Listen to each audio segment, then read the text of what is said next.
Hi, welcome to the Iceberg Theory, where we dive deep beneath the surface of stories, decisions, and transformations. In today's episode, we're joined by Alpna Kataria, whose journey is a powerful reminder that our inner worlds shape our outer reality. Alpna brings more than just expertise to the table. She brings depth, empathy, and purpose.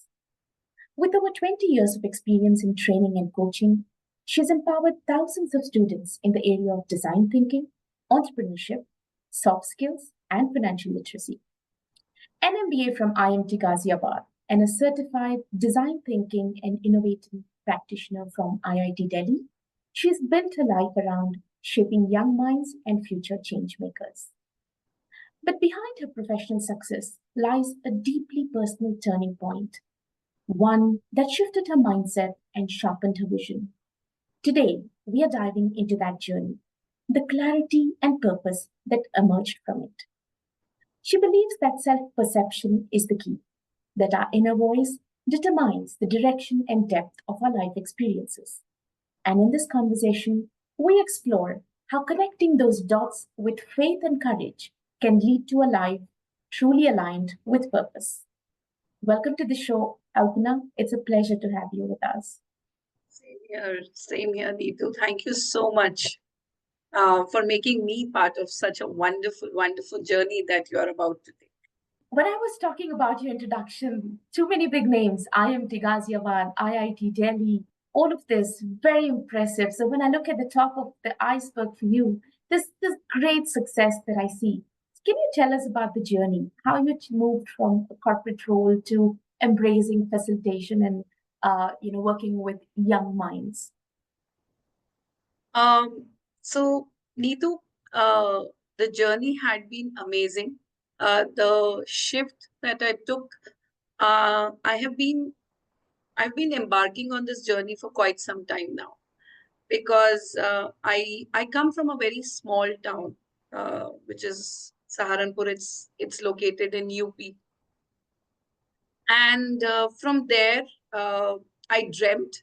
I dreamt of not only becoming big in terms of my career prospect, and I really thank my father for that, because he himself was very he encouraged me a lot. My mother has been, you say that you don't get it just like that. It all comes from somewhere.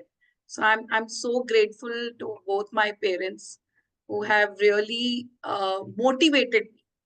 So first I started, because you always keep changing your thoughts. So I wanted to be an air hostess. That's where it all started. Then I said, okay, maybe not. Then I graduated. Then I worked with companies like, at that point of time, Panwire was a very famous company. And to get through, and I was applying for a CSR role there, which was kind of a very high grade role. And it was very challenging. I was taken to Delhi.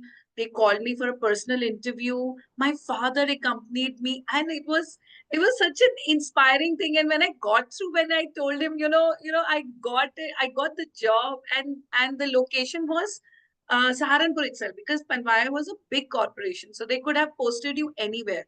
But I got my city, and I think that's where my thirst for excelling in whatever I do, I think that's where it started. And after that, there was no looking back. I worked Panwire, I worked with company like ITC, and then I did my MBA. And yeah, it was not a regular MBA. It was again a distant learning, which means that I was working with ITC and I was doing my MBA. So when you are going through that journey, you don't understand, what all you have achieved. But when I now look back and I see, okay, where am I getting my strength today?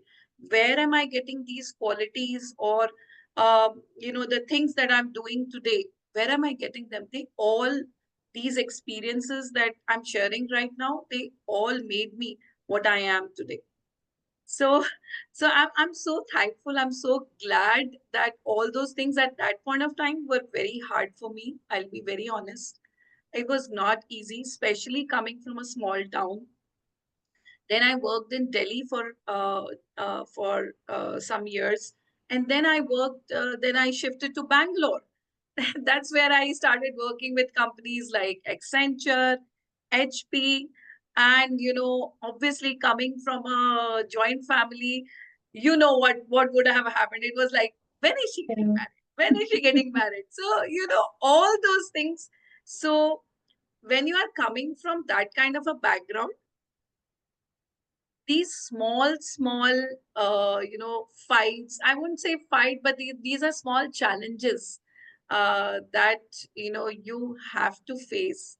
I think it's part of our growing up, and especially the stage or the age that I come from.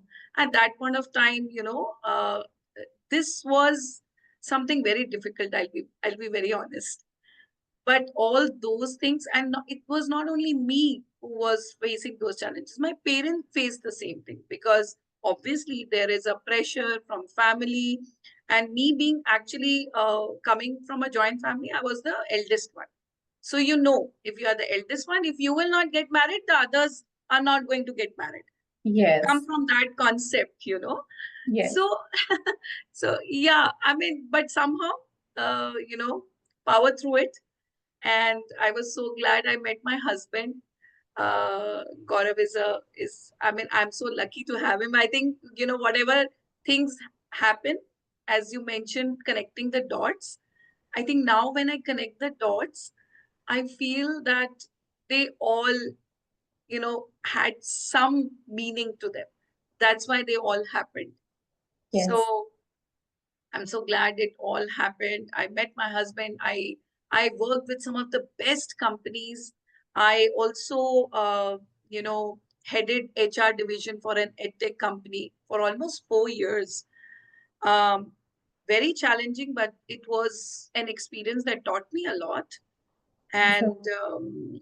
And before that, I took the role of facilitator, uh, because I always have that thing where I wanted to communicate something, and I knew that I can do it, but I never took Yeah. it like a full-time profession.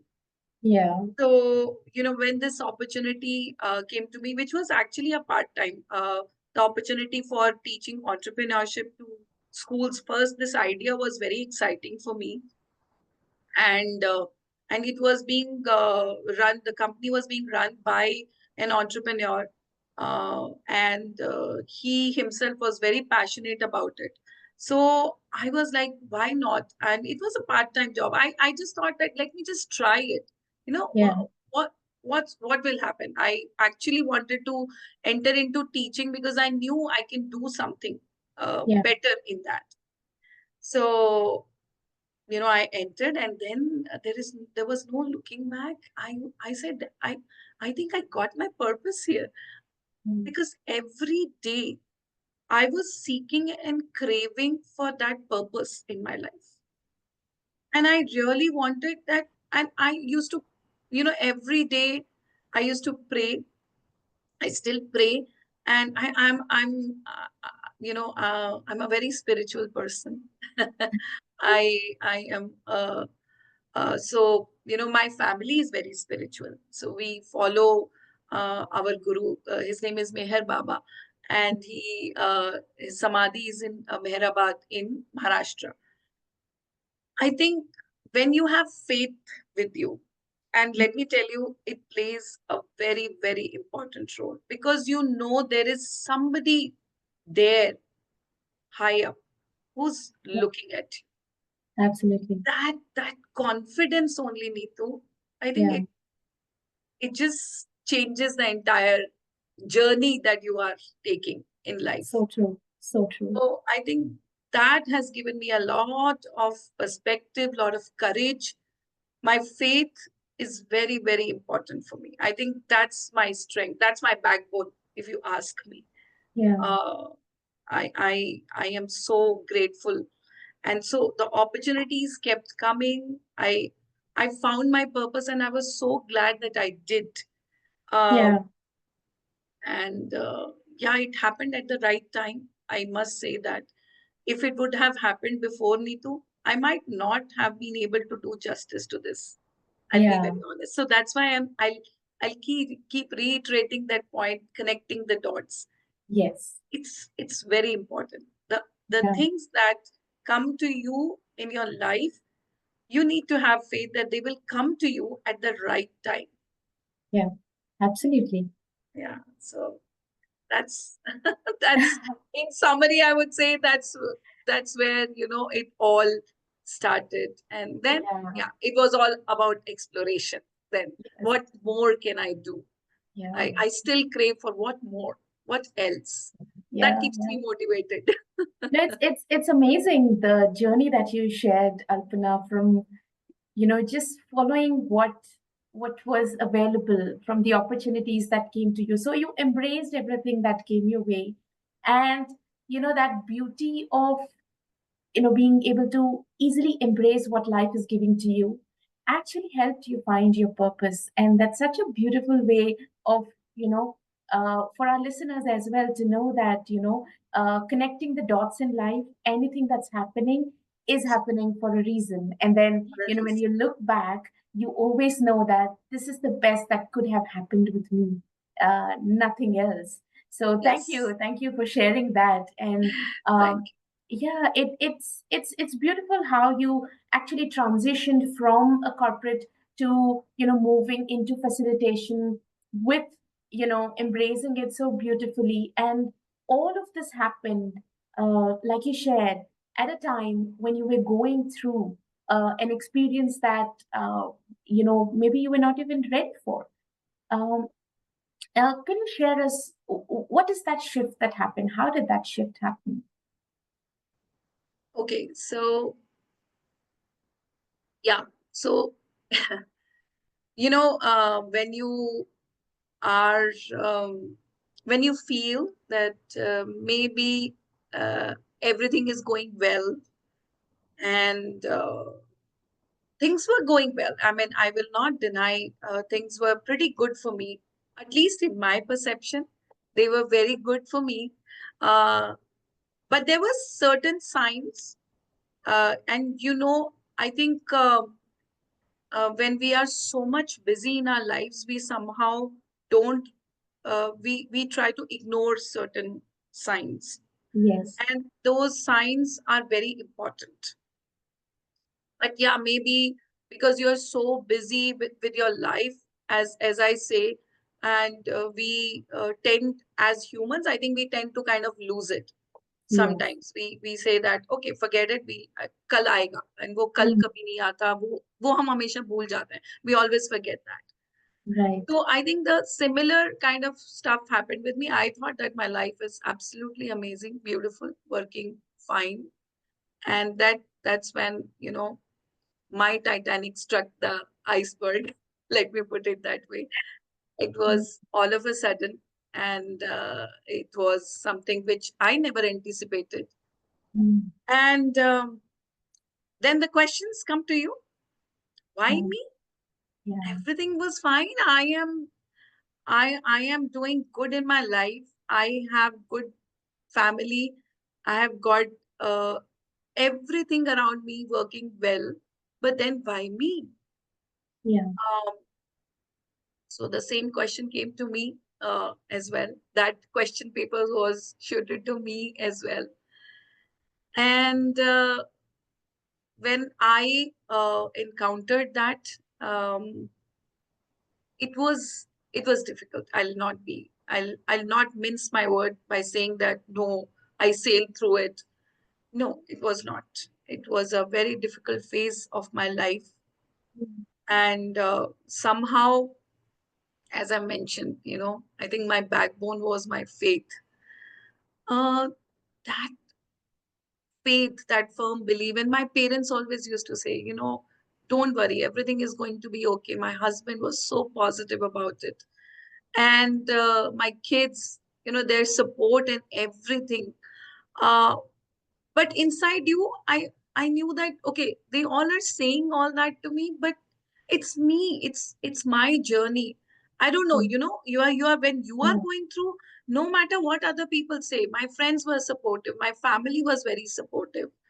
Uh, by God's grace, I got an amazing doctor, an amazing Mm. doctor. I think when I saw him, because when you are going through that, you go through multiple opinions, you Yes. take everybody's opinion, and somehow every day when I used to meet a doctor and come back, I used to say no. I used to get that thing. No, this guy is not for me. No, he will not be able to help me. Yeah. And I used to pray, and just like that, I started researching. I found his videos, just so you can see how, all those things were coming into my Yeah. life, Yeah. because I wanted, uh, you know, yeah, I lost hope. I'll be very honest, but I just lost hope. I never lost faith. Mm. Mm. That's the most important thing. Maybe that's where, that was my test. In my Yeah. mind, I kept repeating, Neetu, this is happening, and this is happening for good. There is definitely something good going to come out. I know it was not easy thought for me at that point of time. It was very difficult. I had to reiterate it. I had to listen to, I kept listening to so many podcasts during that time, Mm. which really helped me, because you say that, okay, your family understands you, but you know that they're not going through it. You're going through it. What if you're going for a surgery? You will be going for the surgery. They're not gonna. They will just, you know, say bye, and then you're on your own. And that's the reality of life as well. That period, I think that made me realize. I know my family supported me a lot. I would say they really helped me. Uh, my doctor helped me a lot. And I think these are some of the things that's where I saw my faith coming alive. Mm. So when I say my faith is my backbone, I think it is. Yeah. It is. So when you are when you are falling, uh, if you don't know that there is any rope that you can hold on to, then definitely your fall is going to be really bad. Yeah. But when you know that you can hold on to some rope, I think that's what is the most amazing part. Yeah. You need to hold that. So that Mm. the faith that I've had, the faith that was instilled in me, imagine from the beginning itself. Yes. Now I know how it was all coming together, why it came into my life. Yes. So that period really taught me that. And when, the major shift that happened was, I still tell my husband about it. So, he dropped me in front of the OT, and from OT to the theater, Yeah. from the door of the. So there is almost like a 5 minute. They will put you on a stretcher or put you on a Yeah. chair, and they'll take you. So it took almost 2 to 3 minutes for me to reach to that table Mm. and see that table where I was going to Yeah. get operated. That somehow completely shifted me. I think there was something that happened at that point. And I Yeah. just remember, my anesthesiologist, she said that, Alpna, this is the last time you will be feeling the pain. And she then injected me, and then I was gone. And then when I woke up, I'm not lying, but I was smiling. I don't know why. I really don't know why. I went, my surgery was good 4 hours. And my body must have gone through like something, right? But I was smiling. And I was so, I still remember that moment. that, that I had. Like, my God. And I was thanking everybody. And in my mind, I was awake. I knew that, you know, the bad has passed. I think now that smile that I had, maybe, that was a message from somewhere that Yeah. now, you are good to go.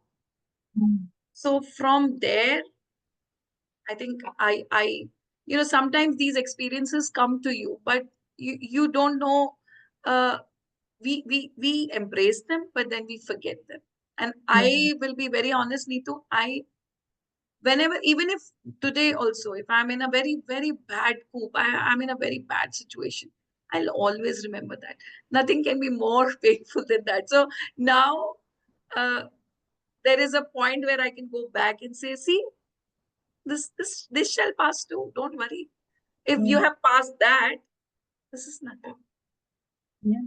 So that's where, I changed. I think that's where my perception um, completely changed. Maybe it needed a polishing. Maybe, I really, uh, as I mentioned, I'm a very spiritual person. For me, Yeah. um, all these things are making sense just because I feel that there is somebody higher up really wanted me to experience all this. This was part of my journey, part of my story. Otherwise, the shift that I had or I experienced after that, it would not have been possible. So, Yeah. before the surgery, when I was having that impression in my mind, it is happening for something. There is a reason behind it. And Yeah. that's the only thing I kept myself reiterating again and again and again, that there is something that it is here to teach. Mm. I just need to take that lesson. Maybe I need a shift. Maybe I need a shift of perception of my career, of whatever it was. But there was some shift that was needed. That's the reason it happened. Yeah. So, so that's the part of the story. But then after that, whatever opportunity came me to, I was grateful for everything. Because now, with whatever I went through, God taught me this, that Yeah. gratitude is something that cannot be taken for granted. And Absolutely. we do that. We tend to do that. I think Yeah. that's what was missing in Alpna before and what happened post surgery. I think that's what shifted me. Mm. That feeling of being grateful, that feeling of looking at the things that you have. Yeah. You don't always have to ye nahi hai, wo nahi hai. We will always be entering into that kind of episodes. We always do Right. that. Right.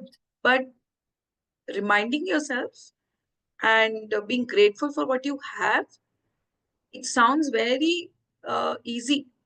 I'll be very Mhm. honest, but you have to mean it, Neetu. At the Yeah. end of the day, it has to make sense. It has to come from heart. If it Yeah. comes from heart, only then you will be able to see how it changes your life. Yeah. It's very powerful. And since then, I have been, I think, I don't know if you know about it, but then I started a book club because I wanted to help people. I wanted people to know what I have gone through, Yeah. and that shift, how it happened, how it has helped me. Maybe somebody else might uh, be able to experience the same thing. So Yes. I started reading The Secret by Rhonda Byrne. So, Mm. I created a group and we started doing, positive affirmations.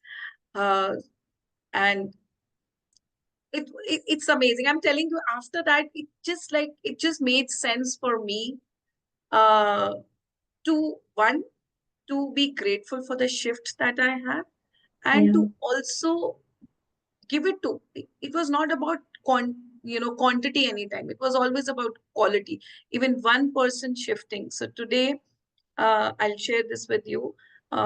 Last week when I was doing book reading, one of a 10th grader. of one of my listeners, 10th grader daughter. She came to me. She's like, Auntie, I just want to thank you so much. When I was giving my grade 10th papers, they were very difficult. It was a very difficult time for me. I really don't know how to, I talked to my brother, I talked to my parents, but nobody, was able to kind of guide me that Yeah. well.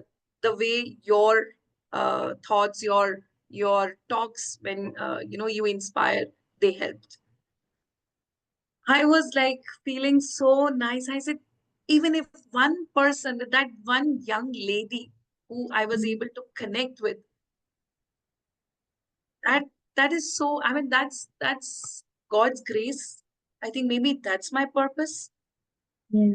And so when I teach and when kids come and hug me, I love that, Neetu. I love, maybe I was made for this. That's what God wanted me to have. Yeah. I think he didn't wanted me to miss all this.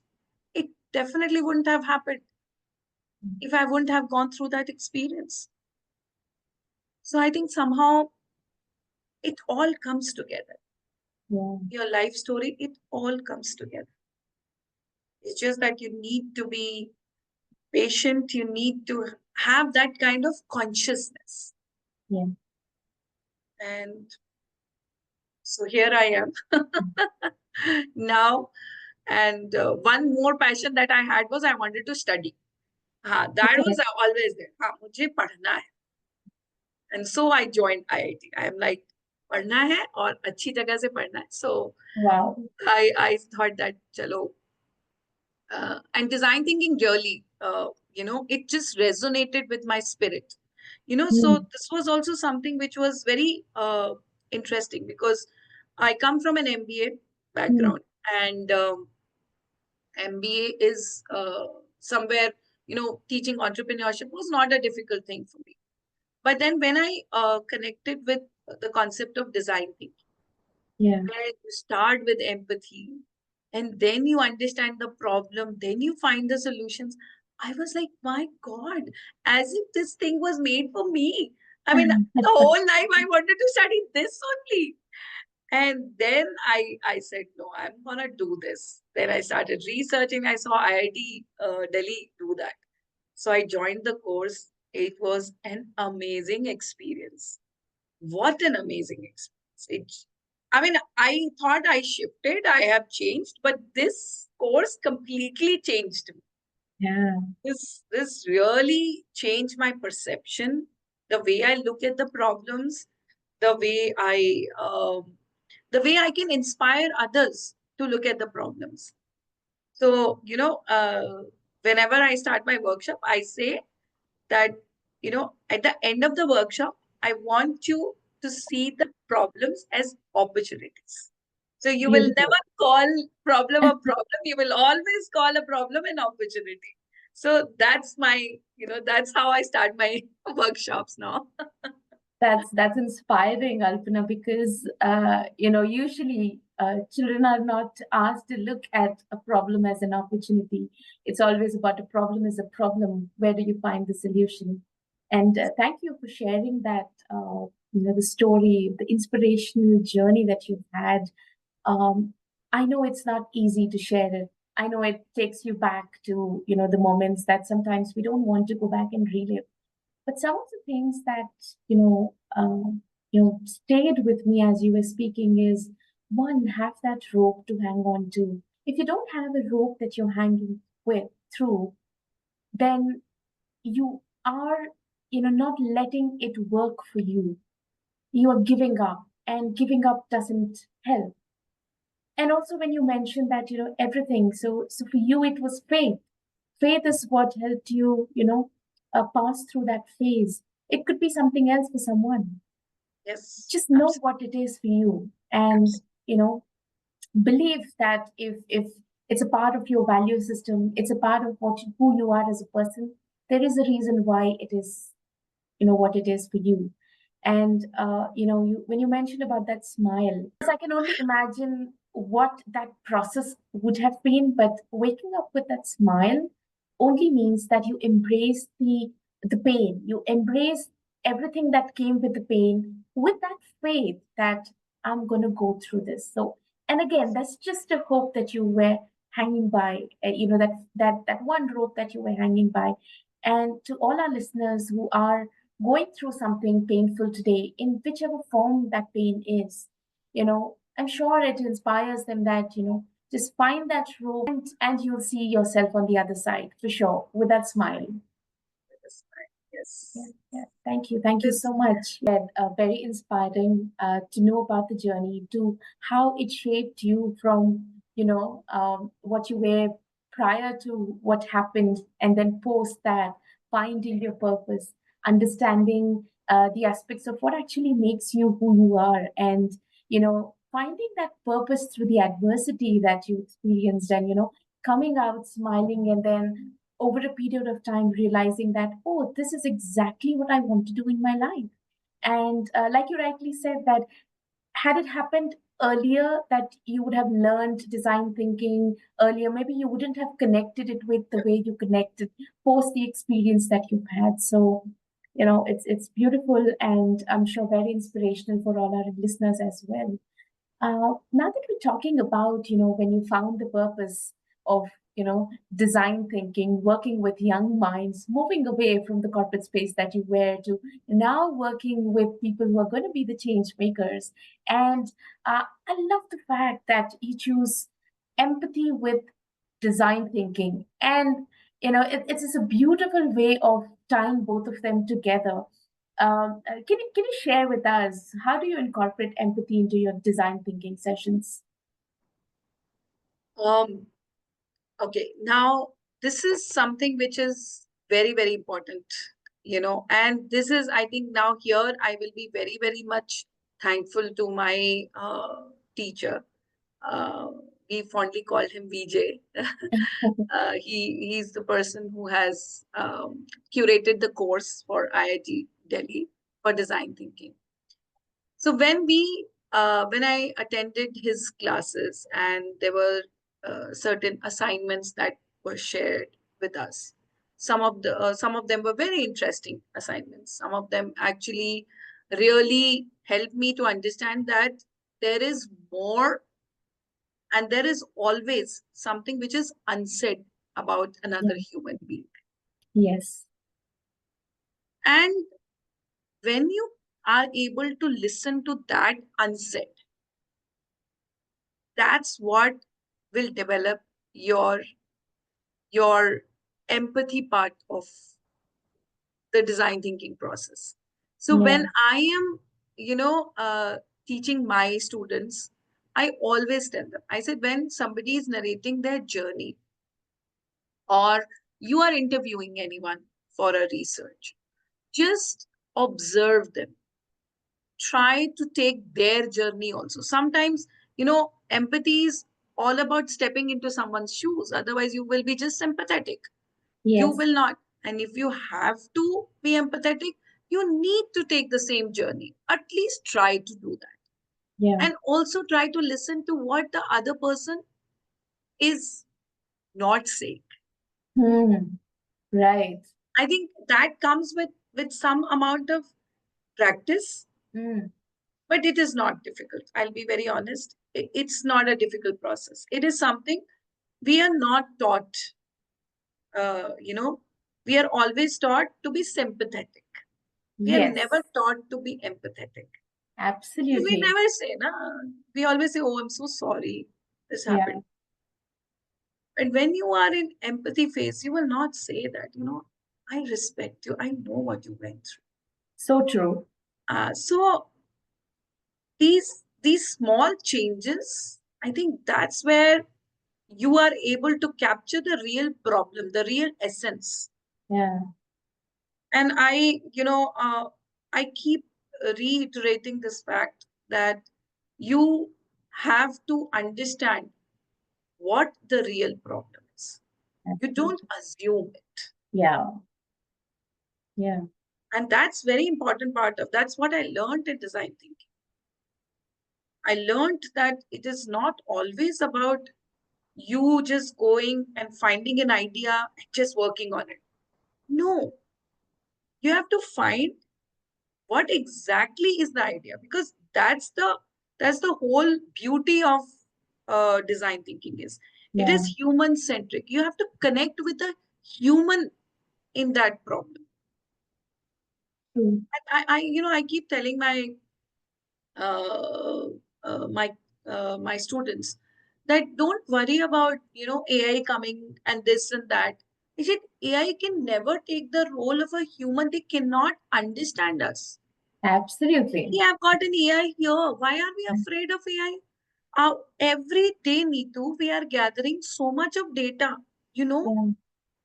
the concept of AI is just that it's a very simple concept. You feed data, it will analyze and share an insight. True. So that's what these guys are doing. They're putting data and data day in and out. Are we are forgetting our AI in that purpose, right? We are Right. collecting data every day.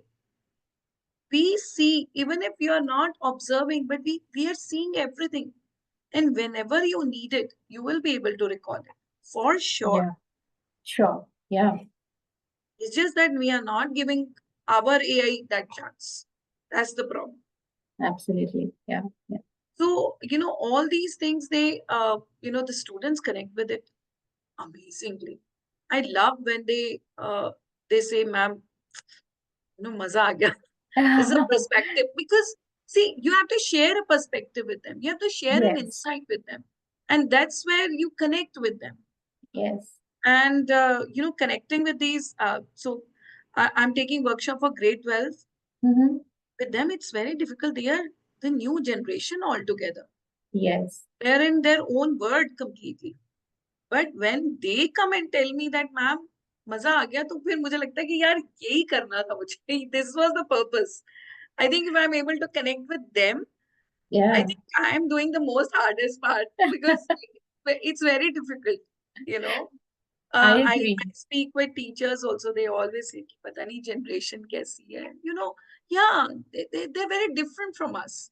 Yes. But that's where the empathy part. So my first class, I will go and I will empathize with them. Yeah. That's why I'm able to make that connection. And once that connection is done, then I need not to worry, because then Absolutely. they understand everything. Yeah. That's the power of empathy. Yeah. Because like you rightly said, we are taught to sympathize, but we're not taught to empathize. And what you're doing in the space of working with these young minds, for them to, and they are at that stage where, embracing new learnings comes very easily. They're not as rigid as they would be when they grow into their 20s and 30s and beyond, because, Yes. it's very difficult to unlearn and learn. But teaching empathy at this age, at this young age, it then becomes a part of who they are. And imagine a world of people, where everybody is empathetic first, because nobody wants sympathy. All you need Absolutely. is empathy. And I think you're doing some great work in that space, working with young minds, working with people who are going to be the change makers, the who are going to create the world of tomorrow. And it's a beautiful work that you're doing there, bringing in empathy with design thinking.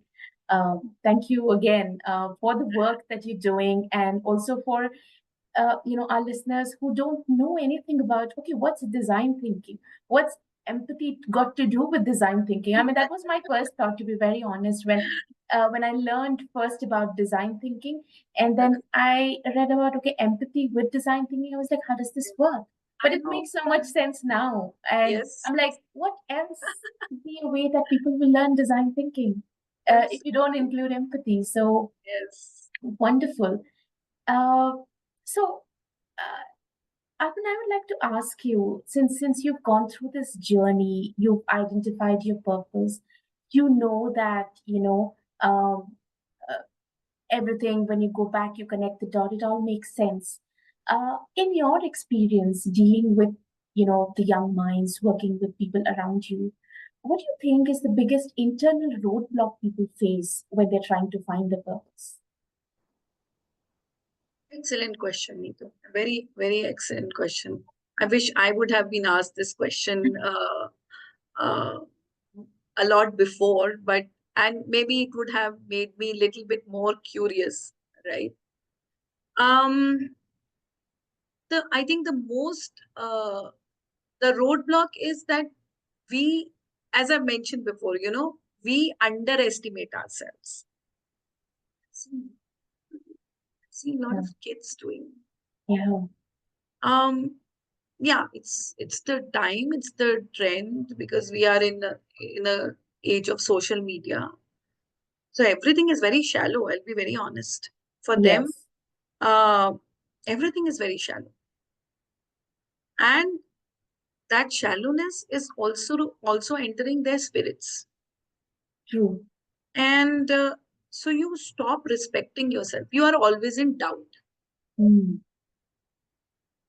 So when a student come to me and say, when the first thing when they are explaining me is maybe I'm not right, ma'am, but just check. Have you seen? Yeah. Yeah. See, what does that mean? That is you're always very conscious about yourself. Right. You don't know whether you're gonna be right or not. Yeah. But why are we building that kind of culture? Why are we building that kind of society where we are always in doubt whether it is ourselves or whether it is for others? Yeah. We all are humans. We all have to be connected to each other, which means we all need to support. That's why, uh, communities play a big role. And we love to cherish communities. We love to do that because as humans, that's what maybe uh, is a place where all our doubts might, somehow disappear, Yes. right? Yes. And the communities are going way low. People are so much into them. They are so busy, they don't have time to connect with others, right? Or half of the time you're on your phone, you are either scrolling or you're doing whatever. I mean, Yeah. you're always in doubt of what are these things doing? These are just creating more and more doubts. Yes. You're always in doubt of yourself. So this is something which I feel Yeah. is I think as a society as a whole, we need to kind of introspect somewhere. Yeah. Why do we first doubt ourselves? And because we doubt ourselves is when we doubt others as well. Yes. Yes. Being cautious is a different thing, but being doubtful is a Yeah. very different. Yes. So Yeah. I Yeah. think that's one thing I feel uh, we need to work on. I think this is I have worked it. I know I always used to be in doubt of myself, and I had to work really hard. By the way, it Yeah. was not easy. Yeah. I'm sure. Was not easy because I had to literally affirm uh, every day. Every day Yeah. I need to remind myself. Now, yeah, I had, by uh, by experience or by the circumstances that came in my life, they made that thing little bit easy for me to forego because, I wanted to come out. I never wanted to go back to that stage again because I wanted to Yeah. learn my lesson. And that's Mm. what I told myself before my surgery also. I am going to learn a lesson from here. I'm not Right. going to do that. Yeah. So then when you have that consciousness in you, I think then it becomes a little more easy. Right. But then we are, I mean, how many of us are then, not everybody has to go through something like this. So there has to be a shift that needs to happen. But I think we all have those situations in our life. I'm sure we all encounter some or the other situation in our life which will shift us or move us. But then Yes. then just hold on to it. Hold Yeah. on to it just so that the shift that you are making will change you completely and forever. Absolutely. Yeah. So that's my perception. I think that's what uh, I feel. So I Yeah. feel sad, but then, that's where I think my purpose comes into being. So if I'm able to motivate a kid to come out of a situation which is doubtful for him or her, I think I have done my job. Yeah. No, absolutely. And you rightly pointed out that, that roadblock is, what else it could be other than self-doubt? Because, in any situation, you just have two options. Either you doubt yourself or believe in yourself. And whatever you choose is going to be your destiny. Absolutely. So, and if I look at everything that we've spoken about so far in this conversation, it all ties up so beautifully that, have that little something to hang on to in any situation.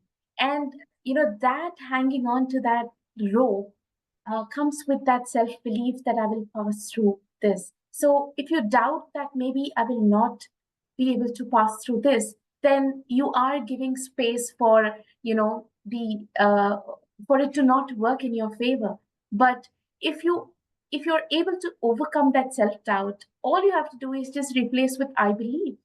And once you do that, when you believe, you make it happen. And I think your story that you've shared with us, your journey and what you're doing today is an evidence of, look, you can't surrender just to the circumstance. Just hang in with that hope, have that self belief.